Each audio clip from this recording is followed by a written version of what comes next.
Welcome to BISP solution. Myself Kanchan Yadav और आज का हमारा टॉपिक है रीजनल सेल कंपैरिजन।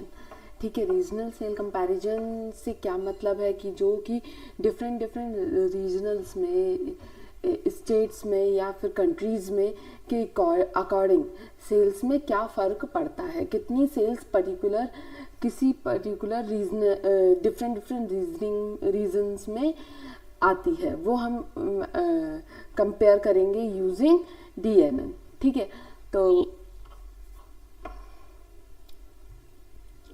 है, regional sales comparison refers to analyse and compare of sales performance. ये क्या करता है, सेल्स परफॉर्मेंस को एनालाइज और कंपेयर करता है, एक्सेस करता है डिफरेंट रीजनल्स एंड टेरिटरीज के अकॉर्डिंग।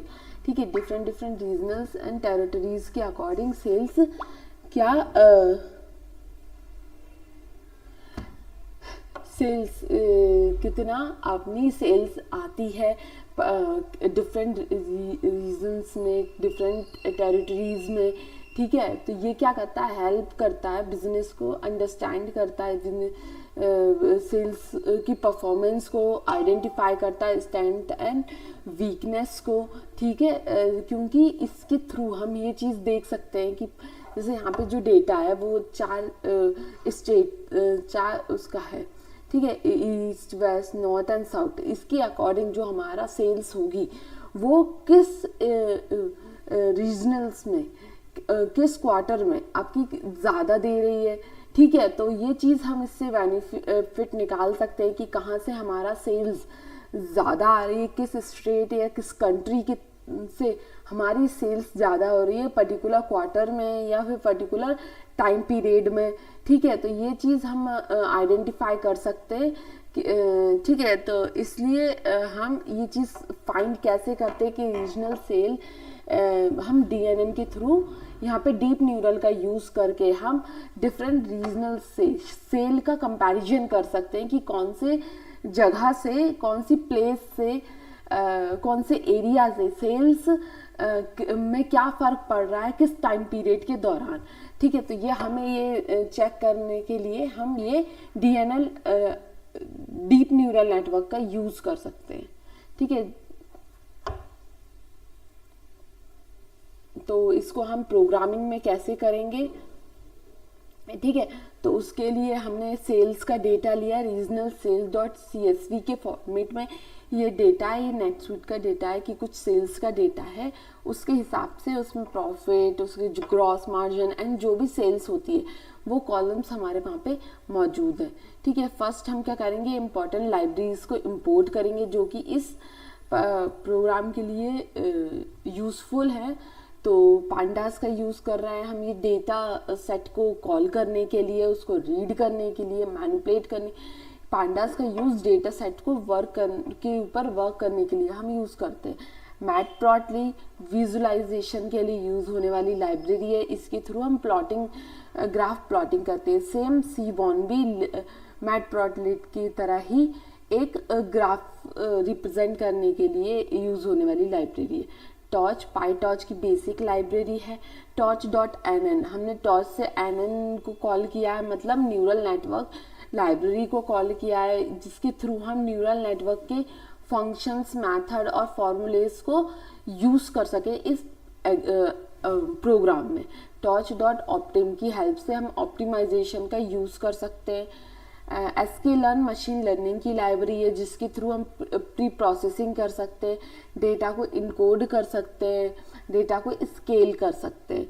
ठीक है, machine learning sklearn model selection के थ्रू हम मॉडल को सेपरेट कर सकते हैं ट्रेन एंड टेस्ट के फॉर्मेट में, डिफरेंट सेक्शन में।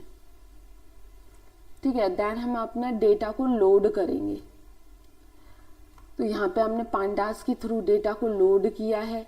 ठीक है, DF डेटा फ्रेम्स क्रिएट किया है हमने, जिसमें पांडास के थ्रू हमने CSV को कॉल किया है, हमें डेटा फ्रेम प्रिंट कर लेंगे। ठीक है, इसमें region, sales, product type, quarter, year, gross margin, sale percentage, gross income, rating, average, ये सब हमारी फीचर्स वैल्यू हमारी मौजूद हैं जो इस रीजनल सेल्स से है। हमें ये चेक करना है इस डेटा के थ्रू कि किस रीजन में, साउथ में, सेंटर, वेस्ट और नॉर्थ, अलग अलग रीजन में सेल टाइप, सेल्स किस क्वार्टर में कितनी सेल्स आती है, ठीक है, हाई या लो, ठीक है। ये चीज़ हमें फाइंड करना है इस डेटा के अकॉर्डिंग। तो हम इस डेटा के अकॉर्डिंग क्या करेंगे, हम ये सेल्स का प्रिडिक्ट करेंगे कि सेल्स कितनी आ रही है, किस प्रोडक्ट के ऊपर, किस क्वार्टर पीरियड में,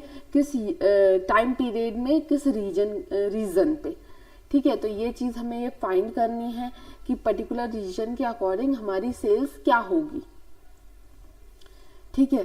तो हमने डेटा लोड कर लिया। डेटा लोड करने के बाद हम क्या करेंगे, उस डेटा को इनकोड करेंगे, मतलब जो हमारे अल्फाबेटिकल वैल्यू, कैरेक्टर वैल्यू है, उनको नंबर वैल्यू में बदलेंगे।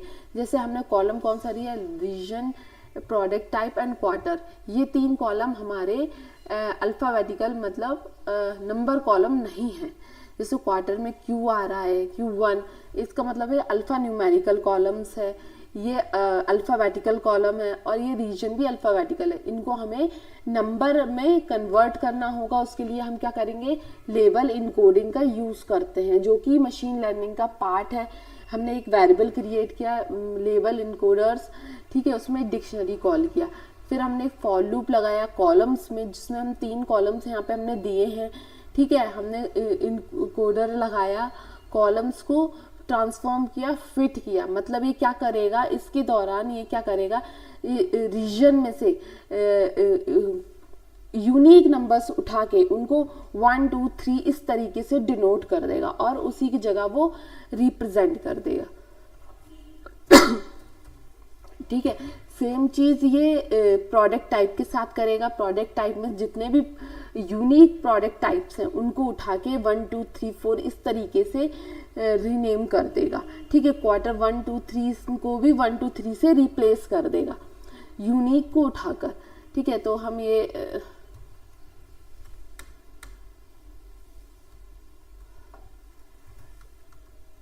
हम DF को प्रिंट करेंगे और चेक करेंगे कि हमारा ये रन करने के बाद, इनकोडर करने के बाद क्या डेटा फ्रेम आता है। तो देखिए रीजन में 3 0 4, मतलब इसने क्या किया है, साउथ को 3 से रिप्लेस किया, सेंटर को 0 से, वेस्ट को 4 से, इस तरीके से हमारा डेटा को रिप्लेस किया है, ठीक है। सेल्स हमारी सेम न्यूमेरिकल वैल्यू थी तो वो वैसी की वैसी रही है।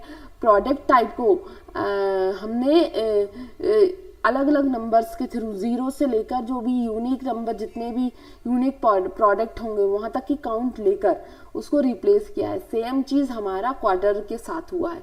तो ये हमारा डेटा अब प्रोसेस करने के लिए रेडी है, ये न्यूमेरिकल डेटा में कन्वर्ट हो गया है। इसके बाद हम ये चेक करेंगे कि रीजन के थ्रू हमारे डेटा में क्या फर्क पड़ रहा है, पर्टिकुलर डिफरेंट रीजन्स में डिफरेंट टाइम पीरियड के अकॉर्डिंग सेल्स में क्या फर्क पड़ रहा है, ठीक है। तो अब हमने क्या किया, फीचर्स में हमारे सारे फीचर्स ले लिए हैं और टारगेट में हमारा सेल ले लिया, क्योंकि हमें टारगेट क्या करना है, हमारा सेल चेक करना है कि इस पर्टिकुलर फीचर्स के अकॉर्डिंग, पर्टिकुलर डेटा के अकॉर्डिंग हमारी सेल क्या होती है उस रीजन में, उस प्रोडक्ट टाइप में, उस क्वार्टर ईयर में, ठीक है। तो ये हमारे बाकी के जो कॉलम्स हैं वो हमारे फीचर्स कॉलम्स हो गए।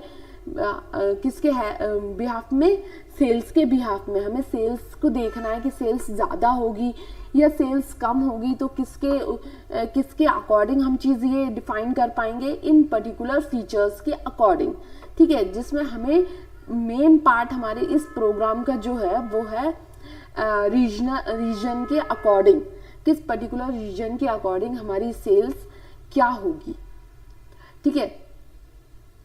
तो ये हमने लिया, इसके लिए हमने हिस्टोरिकल डेटा यूज किया। ये हमारा हिस्टोरिकल डेटा, ये हम अपने मॉडल में देंगे और मॉडल को ट्रेन करेंगे, ठीक है। फिर हमने क्या किया, हमने एक्स और वाई इंडिपेंडेंट और डिपेंडेंट वेरिएबल में अपने डेटा को ऐड करा है, ठीक है, तो इंडिपेंडेंट वेरिएबल में क्या डेटा होता है, जो भी हमारी फीचर वैल्यू है वो सब हमारी इंडिपेंडेंट एक्स वेरिएबल में होती है। ठीक है, और डिपेंडेंट में क्या होगा, डिपेंडेंट में हमारी टारगेट वैल्यू होगी जो कि हमारी सेल्स है। ठीक है, जो हमें फाइंड करना होता है, जिसको हमें प्रिडिक्ट करना होता है, वो हमारा डिपेंडेंट वेरिएबल है। और इंडिपेंडेंट वेरिएबल हमारी फीचर वैल्यूज होती हैं। तो हम इंडिपेंडेंट वेरिएबल में फीचर्स लेंगे। तो हमने एक्स और वाई अलग अलग डेटा कर लिया है। इसके बाद इसको नॉर्मलाइज करेंगे। नॉर्मलाइज करने के लिए हमने एक्स स्केल वाई दो वेरिएबल क्रिएट किए हैं, दोनों को हमने ट्रांसफॉर्म किया है एक्स एंड वाई। अब एक्स और वाई में डिफरेंट वैल्यूज आ गई हैं -1 से लेके 1 तक के बीच की। ठीक है, तो ये हमने स्केल किया है। स्केल हम नॉर्मलाइज करते हैं, जैसे हम यहाँ पे एक्स को प्रिंट कर लेते हैं और देखते हैं कि नॉर्मलाइजेशन में क्या वैल्यू आएगी। तो देखिए ये क्या करता है, हमारा जो डेटा फ्रेम है उसको लिस्ट में एरे में कन्वर्ट कर देता है। डिफरेंट एरेज में, और वैल्यू जो होती है -1 से लेके 1 तक के बीच में कन्वर्ट हो जाती है। एक्चुअल वैल्यू -1 और 1 से लेके 1 तक की वैल्यू में कन्वर्ट हो जाती हैं। ये नॉर्मलाइज हो जाता है डेटा, जो हमारे मॉडल में यूज करने में आसान होता है। ठीक है, देन अब हम क्या करेंगे, हमारे डेटा को सेपरेट करेंगे। ठीक है, सेपरेट करने के लिए हम यहाँ पे मशीन लर्निंग की लाइब्रेरी sklearn से ट्रेन टेस्ट सेपरेटर का यूज करेंगे, जिसमें हम एक्स और वाई वैल्यू को पास करेंगे, टेस्ट की रेंज देंगे कि टेस्ट में जो डेटा होगा वो 20% डेटा होगा। 0.2 से हम डिनोट कर रहे हैं 20% को, 20% डेटा होगा। तो हमने क्या किया है, 4 सब वेरिएबल क्रिएट किए हैं जो कि हमारे एक्स और वाई को रिप्रेजेंट करेंगे, अलग अलग डेटा करेंगे। जैसे कि एक्स का डेटा ट्रेन और टेस्ट, एक्स टेस्ट और वाई एक्स ट्रेन में अलग होगा, सेम वाई का साथ होगा। तो ये 4 वेरिएबल बने, मतलब हम इसमें 80% 20% के अकॉर्डिंग डेटा को डिस्ट्रीब्यूट करेंगे। ठीक है, ये हम इसलिए करते हैं, यदि हमारा डेटा ज़्यादा है, हज़ारों में लाखों में रिकॉर्ड है, तो वो हमारा प्रॉब्लम क्रिएट करेगा, टाइम ज़्यादा लेगा कि हम पहले उसको पैटर्न को लर्न करें मॉडल के अंदर, देन उसको इवेलुएट करें। तो उस कंडीशन में हम क्या करते हैं, हम डेटा को आधा तोड़ लेते हैं 20% to 80% और 30% 70% के अकॉर्डिंग, जिसमें जो ज़्यादा परसेंट होता है, मतलब 80% या 70% डेटा होता है, वो ट्रेनिंग डेटा होता है, जिसकी हेल्प से हम अपने मॉडल को ट्रेन करते हैं कि वो इस डेटा के, जो भी हमारा डेटा है उसके स्ट्रक्चर को पहचान सके और उसी के अकॉर्डिंग हमें फ्यूचर प्रिडिक्शन कर सके। ठीक है, टेस्ट का काम होता है कि हम इससे इवैल्यूएट करते हैं, मॉडल ट्रेन होने के बाद हम उस एक्यूरेसी को चेक करते हैं। ठीक है, तो हम इसका शेप देख लेते हैं कि कितना डेटा हमारा ट्रेन और टेस्ट में अलग अलग हुआ है, नंबर ऑफ डेटा कितना है ट्रेन और टेस्ट में। डॉट शेप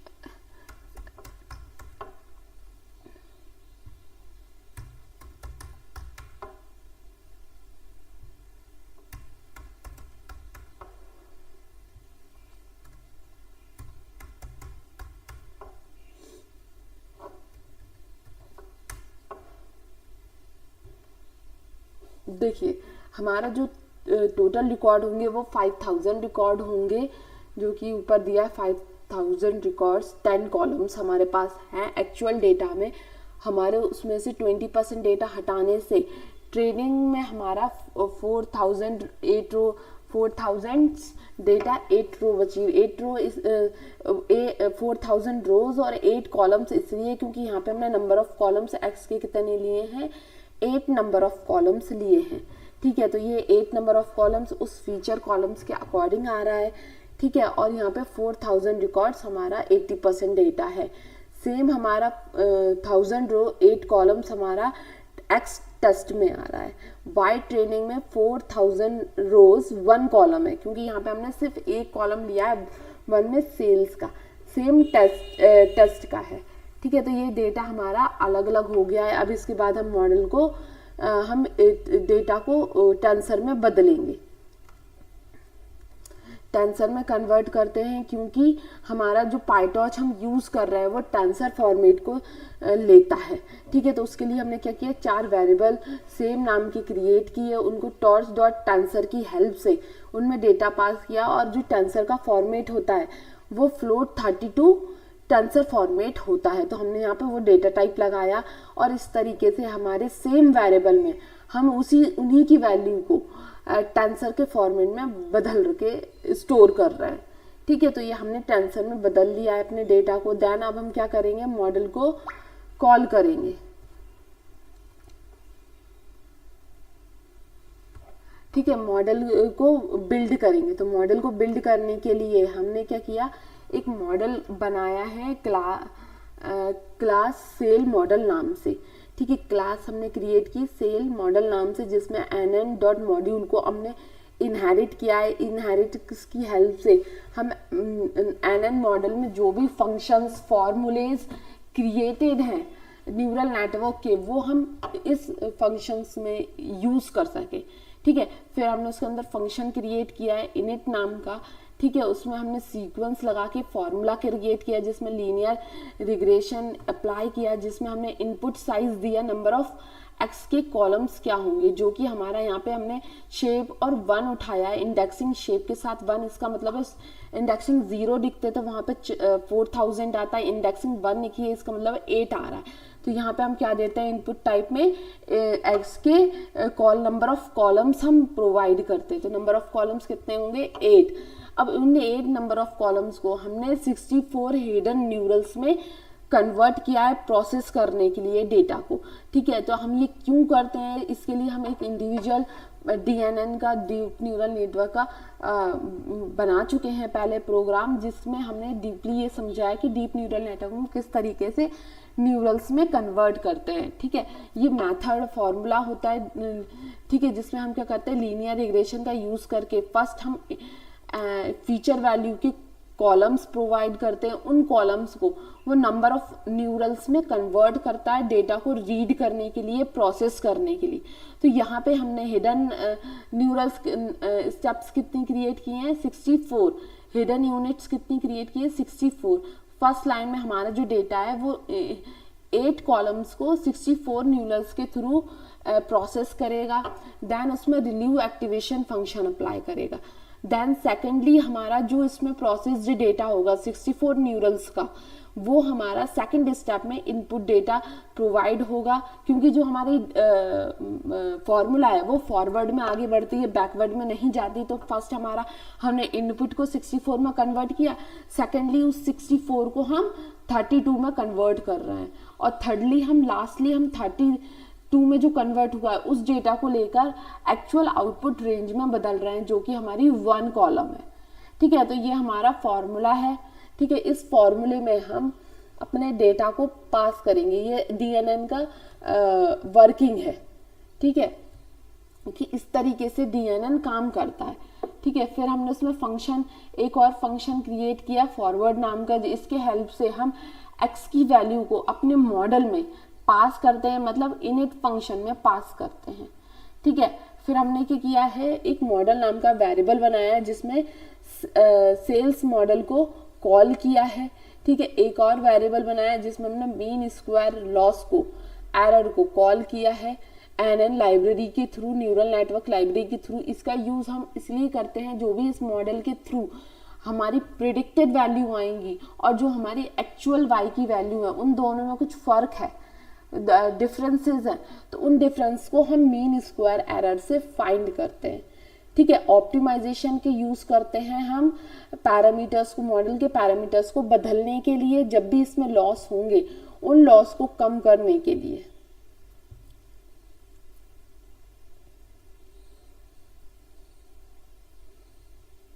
ठीक है, अब हमने क्या किया, मॉडल कॉल कर लिया, हमने लॉस फंक्शन कॉल किया, ऑप्टिमाइजेशन फंक्शन कॉल किया। इन सब का यूज करेंगे हम ट्रेनिंग पार्ट में, जहां पे हम अपने मॉडल को ट्रेन करते हैं। ठीक है, तो मॉडल को ट्रेन करने के लिए हमने epox रन किया 200 टाइम्स, 200 मतलब लूप रन किया 200 टाइम्स। ठीक है, उसको एक लॉस के लिए स्टोर करने के लिए हमने एक ब्लैंक लिस्ट क्रिएट की है। फॉर लूप रन किया है इस पर्टिकुलर रेंज तक, मतलब 200 टाइम्स तक। लूप रन होते टाइम मॉडल को ट्रेन किया है, ट्रेनिंग मोड पे सेट किया है, ठीक है। ऑप्टिमाइजेशन को 0 ग्रिड पे सेट किया, मतलब जितनी बार भी लूप रन करे उतनी बार ऑप्टिमाइजेशन फ्रेश स्टार्ट करे, ठीक है। एक आउटपुट नाम का वेरिएबल क्रिएट किया है जिसमें आपका प्रिडिक्टेड वैल्यू आएंगी जो कि मॉडल में अपने एक्स वैल्यू को पास करने से जो आउटपुट निकलेगा वो आपका प्रिडिक्टेड आउटपुट होगा। तो यहाँ पे हमने मॉडल सेल्स मॉडल में हमारे एक्स ट्रेन की वैल्यू को पास किया, इसके प्रोसेस से जो वैल्यू आएगी वो हमारी आउटपुट में सेव होगी जो कि प्रिडिक्टेड आउटपुट होगा, ठीक है। उसको प्रिडिक्टेड आउटपुट को और एक्चुअल सेल्स की वैल्यू को दोनों को हम लॉस फंक्शन में के थ्रू कंपेयर करेंगे। इन दोनों के बीच में जो भी फर्क होंगे वो लॉसेस आपके आ जाएंगे, ठीक है। यदि लॉस में कुछ वैल्यू आ रही है तो प्रोसेस में क्या होगा, बैकवर्ड में प्रोसेस जाएगी जिसको हम बोलते हैं बैक प्रोपोगेशन। बैकवर्ड में प्रोसेस जाएगी और ऑप्टिमाइजेशन डॉट स्टेप की हेल्प से मॉडल के पैरामीटर्स को चेंज करेगी, ठीक है। ये हमारे पैरामीटर्स क्या होते हैं, ये वेट एंड वाइज होते हैं, स्लोप्स होते हैं, जो रैंडमली जनरेटेड नंबर्स, कुछ रैंडमली जनरेटेड नंबर्स होते हैं जो कि -0 से लेके -1 से लेके -1 के अंदर ही होते हैं, सॉरी 0 से लेके 1 तक के अंदर ही होते हैं, जो रैंडमली जनरेटेड नंबर्स होते हैं जो कि मॉडल क्रिएट करता है। उनकी वजह से एक्यूरेसी में प्रॉब्लम आ सकती है। तो हम जितने टाइम भी लूप रन करता है उतनी टाइम ऑप्टिमाइजेशन डॉट स्टेप्स की हेल्प से उन पैरामीटर्स को अगेन चेंज करके अपने मॉडल की एक्यूरेसी को बढ़ाते हैं, ठीक है। फिर हमने क्या किया, जो भी लॉसेज आए उनको लॉसेज लिस्ट में अपेंड किया है और उनको इपॉक्स के दौरान प्रिंट किया है, ठीक है। तो मतलब जो हमारा फर्स्ट 20th इपॉक्स रन किया था उसमें लॉस कितना था, 0.72 लॉस आ रहा था। और लास्टली हमारे जो 200 लॉस इपॉक्स रन किया है उसके साथ हमारा लॉस कितना हो गया, 0.22 लॉस हो गया। ऑलमोस्ट काफी कम हमारा लॉस हो गया है, ठीक है। इवैल्यूएशन टाइम में हम डेटा को इवैल्यूएट करते हैं, मॉडल को चेक करते हैं, मॉडल की एक्यूरेसी चेक करते हैं, मीन स्क्वायर निकालते हैं कि कितना एरर हमारा आ रहा था, ठीक है। इसके लिए हम टेस्ट डेटा को यूज करते हैं जिसमें हमने मॉडल को इवैल्यूएट मोड पे सेट किया विथ टॉर्च नो ग्रेड इसलिए यूज किया है क्योंकि यहाँ पे हम बैक प्रोपोगेशन का यूज नहीं कर रहे हैं, यहाँ पे हम सिर्फ उसको इवैल्यूएट कर रहे हैं, उसकी एक्यूरेसी को फाइंड कर रहे हैं। तो इसके लिए हमने टॉर्च को नो ग्रेड पे सेट किया है। एक हमने वेरिएबल क्रिएट किया प्रिडिक्शन नाम से जिसमें हमने मॉडल की हेल्प से टेस्ट डेटा पास करके जो प्रिडिक्टेड वैल्यू आई है वो इसमें इस वेरिएबल में स्टोर होंगी। टेस्ट लॉस के थ्रू हमने प्रिडिक्टेड वैल्यू और एक्चुअल वाई वैल्यू के बीच का फर्क निकाला है, ठीक है, जो कि हमारा मीन स्क्वायर हमने यहाँ पे डिफाइन किया था, मीन स्क्वायर एरर वो हमने फाइंड किया है। और इसमें टेस्ट लॉस में हमने उसके लॉसेस फाइंड किए हैं और ये लॉस हमारे हमने यहाँ पे प्रिंट किया है कितना लॉस आ रहा है, ठीक है। साथ ही हमने क्या किया है, उन डेटा को स्केलिंग से बदला है क्योंकि हम इसको प्लॉट करेंगे। तो हमने क्या किया, जो एक्चुअल डेटा हमने स्टार्टिंग में क्या किया था, अपने एक्चुअल डेटा को स्केल्स में बदला था। ये देखिए यहाँ पे स्केलिंग की थी एक्चुअल डेटा को। अब हम यहाँ पे क्या कर रहे हैं, हम प्लॉट करने के लिए इजीली विजुलाइज करने के लिए उन स्केल में बदले हुए डेटा को नॉर्मल पैटर्न में बदल रहे हैं, जिसके लिए हमने क्या किया है, इन्वर्स ट्रांसफॉर्म किया है, जिसके थ्रू स्केल्स में जो वैल्यू कन्वर्ट हुई थी वो अपने ओरिजिनल फॉर्मेट में, ओरिजिनल नंपाई में कन्वर्ट हो जाएंगी। ये हमने यहाँ पे किया। हमारा इसके थ्रू हमारा लॉस कितना आया है, टेस्टिंग का लॉस आया है आपका 0.24 आपका टेस्टिंग का लॉस आया है। साथ में हमने अपनी एक्चुअल वाई वैल्यू को और प्रेडिक्टेड वैल्यू को दोनों को हमने चेंज कर लिया, अपने स्केलिंग से हटा दिया है और नॉर्मल नंबर्स में कन्वर्ट किया है विजुलाइज करने के लिए, हमारे उसको प्लॉट करने के लिए। तो हमने प्लॉटिंग के लिए एक यूज करेंगे, प्लॉट करेंगे डेटा को, एक्चुअल और प्रिडिक्टेड डेटा को यहाँ पे हम प्लॉट कर रहे हैं। तो हमने उसके लिए मैटप्लॉटली की लाइब्रेरी यूज की है जिसका फिगर साइज हमने 10.5 रखा है ना, और जिसमें हमने एक्चुअल में आपकी y एक्चुअल वैल्यू दिखाई दे रही है और प्रिडिक्ट में आपकी प्रिडिक्टेड वैल्यू दिखाई देंगी। ठीक है, ये हमने सेल्स का डेटा बनाया है। एक ये आपका सेल्स शो कर रहा है, सेल्स शो कर रहा है, नंबर ऑफ सेल्स शो कर रहा है, जो आपकी प्रेडिक्टेड और एक्चुअल दिखा रहा है, जो ऑलमोस्ट आपका अच्छी एक्यूरेसी दे रहा है, क्योंकि आपकी ब्लू और ऑरेंज लाइन ऑलमोस्ट साथ में वर्क कर रही है। इसका मतलब आपकी जो एक्यूरेसी है वो मॉडल की अच्छी एक्यूरेसी आपको मिल रही है।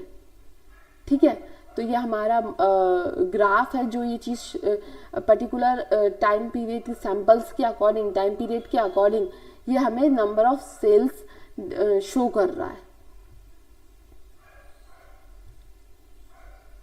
ठीक है, अब हम उसकी मीन स्क्वायर एरर और लॉस का ग्राफ क्रिएट करके देखेंगे कि ग्राफिकल व्यू में वो कैसे शो कर रहा है।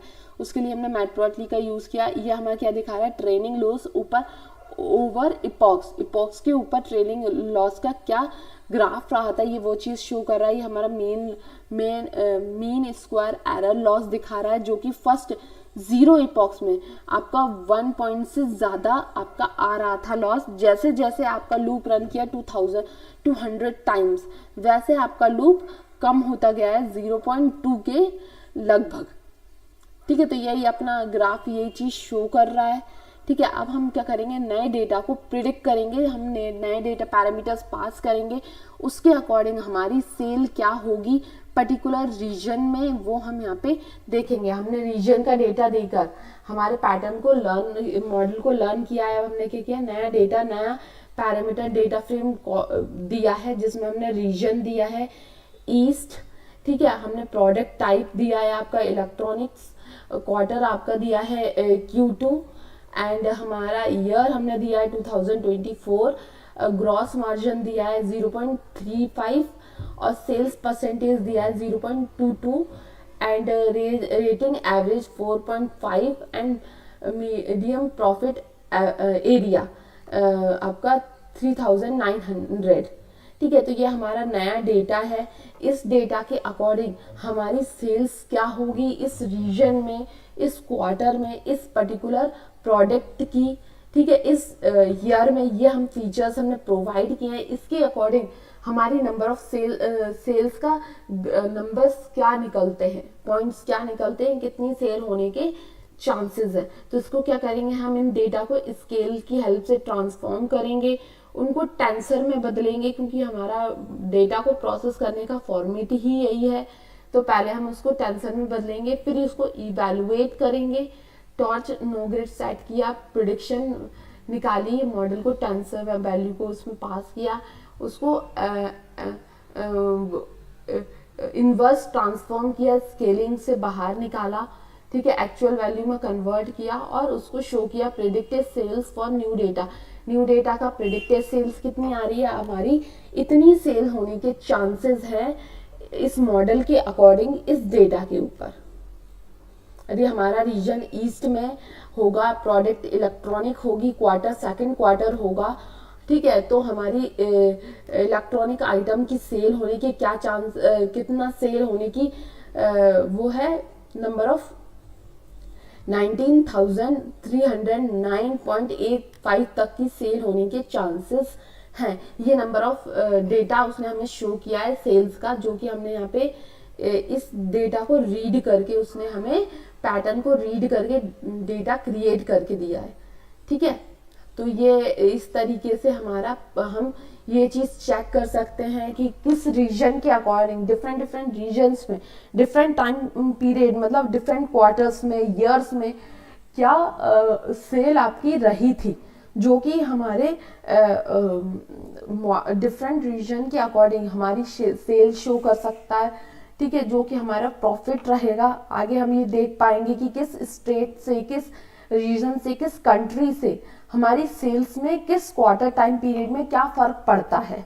ठीक है, तो इस चीज़ को चेक करने के लिए हम ये फाइंड कर सकते हैं DNN के थ्रू, डीप न्यूरल नेटवर्क के थ्रू, कि क्या उसका प्रॉफिट रहेगा, क्या उसकी सेल रहेगी, किस पर्टिकुलर टाइम पीरियड के अकॉर्डिंग, किस स्टेट में आपकी सेल हाई होगी, किस स्टेट में आपकी सेल लो होगी, क्योंकि पर्टिकुलर प्रोडक्ट के अकॉर्डिंग हर स्टेट का अलग अलग सेल का ग्राफ रहेगा, ठीक है।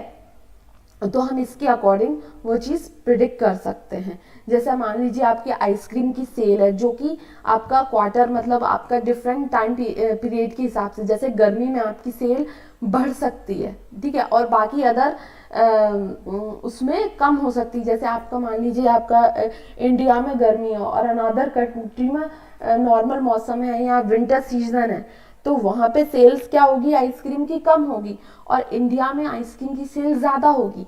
ये उसी तरीके से हम ये शो कर सकते हैं, इसको फाइंड कर सकते हैं कि किस रीजन में किस क्वार्टर पीरियड के अकॉर्डिंग क्या सेल रहेगी, हाई या लो, क्या सेल का अमाउंट रहेगा, ठीक है।